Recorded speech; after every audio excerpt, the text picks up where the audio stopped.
ملګرو تاسو کتئ شئ چې کله زه په دې موبایل باندې سکرین ریکارډینګ کوم د زما بیک ګراوند ویډیو ریکارډینګ دی. بیک ګراوند ویډیو ریکارډینګ دا چې د په خپل بند موبایل باندې ویډیو ریکارډ کول شم. تاسو زه ښایم دا چې تاسو بند موبایل باندې څنګه ویډیو ریکارډ کوئ. تاسو کتئ شئ دلته کې زه په دې کلیک کوم دا ویډیو سټاپ کوم. دلته کې چې تاسو په دې باندې کلیک تاسو ته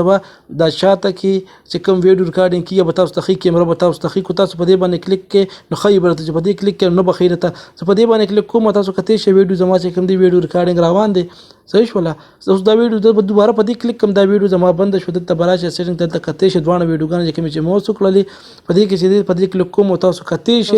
ویډیو زما چې کوم دی ویډیو ریکارډینګ روان دی.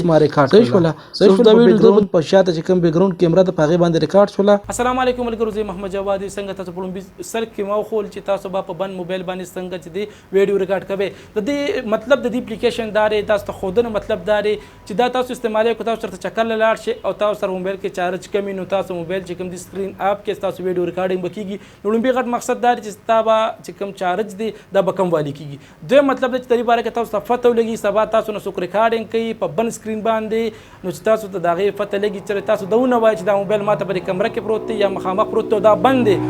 دا خو په دې ریکارډینګ نه دی ان اب تاسو نه باقاعده چې کوم دی آډیو ویډیو دوه ریکارډینګ کوي دا به چې کوم دی میس یوز کوي نه غلط استعمال بد دی نه کوي او صرف دونه فتو تاسو ته لګي چې تاسو فلم کې اضافه وشي سبا سوک تاسو سره دا چلونه کی.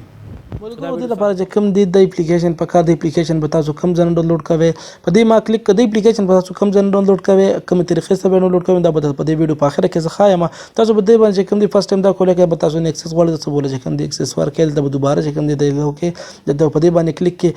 اوس د اپلیکیشن چې کوم دی ویډیو ریکارډینګ تیار شو. خو د نه مخکې د دې سیټینګ ته په سیټینګ باندې کلیک کړئ دلته چې کوم ویډیو کیمره دا وایي چې تاسو په فرنٹ باندې ریکارډ کوئ کو نه بیک کیمره چې کوم دی په هغه باندې ریکارډ کوئ. موږ چې په بیک کیمره باندې موږ ریکارډینګ کوو د دې سیس ونه په کار د سمال میډیم لارج چې دغه سلیکټ کول شي ریکارډینګ چې کوم دی ډیوریشن ته سیټ کول شي اتوماتیک چې دونه ټایم زما ویډیو ریکارډ شي چې کوم انلیمیټډ دی دلته کې تاسو کوم دا ویډیو کوم د سیو کیږي په دې کلیک کې هغه سپیس د دې تاسو بدلول شي. صحیح شوله. ورپسې چې کوم دی پرو ورژن د خو مونږ چې کوم دی پرو ورژن باندې صرف اډ نشو کیږي شو نوټیفیکیشن چې کوم تاسو بده باندې بندول شي چې کوم دی په دې کې تاسو لاک هم لګول شي چې کوم ستا ویډیو ریکارډ شو په دې کلیک کې دلته کې چې کوم دی 11 بای کوم ما په دې کلیک 11 بای صحیح شو جی دا اوس چې کوم ویډیو ما په دې کلیک زما ویډیو چې کوم دا چې کله ز ریکارډ شي نو هغه سوک شي کته اب اتوماتیک چې کوم دی لاکی زه د نفس راځم مدد کې تاسو لومبي خای ما چې تاسو به کوم دی په دې فریو باندې کلیک کوم چې لکه موږ د کار ځکه چې موږ خو صرف د چیکینګ د پاره چې کو پیج په دې کلیک دین ان چیک کړئ تاسو ته چې کوم دی فریو نه کاری په دې کلیک کوم تاسو کته شي دلته کې دا کیبورډ په کراړم د چې کوم د زما لاس په دې کې ښکاری. صحیح شوله. دا ویډیو ریکارډینګ کیږي خو چې کله دوباره تاسو په دې کلیک کې دا بند کې او تاسو وایي چې یاره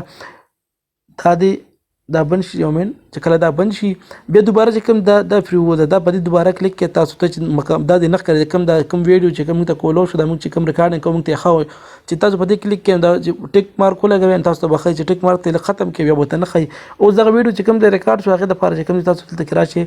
سیټینګ ته. صحیح شوله. دلته کې کوم دي دا ویډیو ریکارډ شو تاسو ته ښایم کته شي دا ویډیو زمو ریکارډ شو دا کیبورډ په کراړم د چې کوم دي زما لاس په دې کې ښکار شول جی دوباره بیا به زم نو اوس په دې باندې زموږ پاسورډ ولګي چې کله دا دوباره خو ما کول دوباره ختمومه او دوباره په دې کلیک کوم. صحیح شو جی او واپس راځم چې کله زه د اپلیکیشن کولم دلته کې کوم پاسورډ ما ورکړو اب دې چې کوم دی ورکو دلته کې کوم ویډیو ارڅ کوم دلته کې دوباره د ختموم او بیا د اپلیکیشن تر اعظم نو د اپلیکیشن په ویډیو ریکارډینګ کې خو دې ته سودن نشي راتلی او نو بچاته پته لګي چې کوم موبایل سکرین ستا افي او کو اني خدا بخپل ریکارډینګ کې دوباره په دې کلیک کوم دلته کې کوم دی انفارمیشن مانه غواړم ته د پاسورډ ورکړه چې پاسورډ ورکم دا ویډیوګانی دي باقاعده دا ویډیوګانی بس تاسو په ګیلری کې هم نخکاری د دې لپاره به کوم تاسو د فایل منیجر ته فایل منیجر چې کوم دی کوم میموري کارت چې کوم دی پروت کوم چې تاسو سټوریج فایل منیجر چې وي الته بلار چې الته به کوم دی په دې باندې د اپلیکیشن په نوم باندې فولډر نه ډیټا بس تاسو ټول الته بردي په ګیلری کې هم نخکاری. اوس راځو د اپلیکیشن موږ ډاونلوډ کوو څنګه نو دغه د لپاره تاسو کوم دی راشه پلی سٹور ته دلته کې کوم دی ورکه بیک ګراوند ویډیو ریکارډینګ چې کله تاسو دلته کې ورکه چې کله بیک ګراوند ویډیو ریکارډینګ تاسو ورکه دلته کې به ما ډیټا بند کړی دا چې اډ نشو کوي په دې وجه دوباره چې کوم تاسو په دې باندې کلیک کې تاسو ته بدل کې د اپلیکیشن په دې باندې به کلیک کې د تاسو اپلیکیشن د باقاعده چې کوم دا ډاونلوډ کې او ډیر زیات خپل کار کې د دې د استعمال خو تاسو په لومبي سر کې وي چې تاسو کوم دي تاسو سره چارج نه او او تاسو ریکارډینګ کول غواړئ د باقاعده چې کوم تاسو کولی شئ اپډیټ چې دی تاسو اپډیټ کوم اپډیټ کړئ نه مثلا زور ورځند دي تاسو اپډیټ کول هم شي کو دا ویډیو تاسو خوښ شوی دا ویډیو سره لایک کړئ نور مرګ سره هم شیر کړئ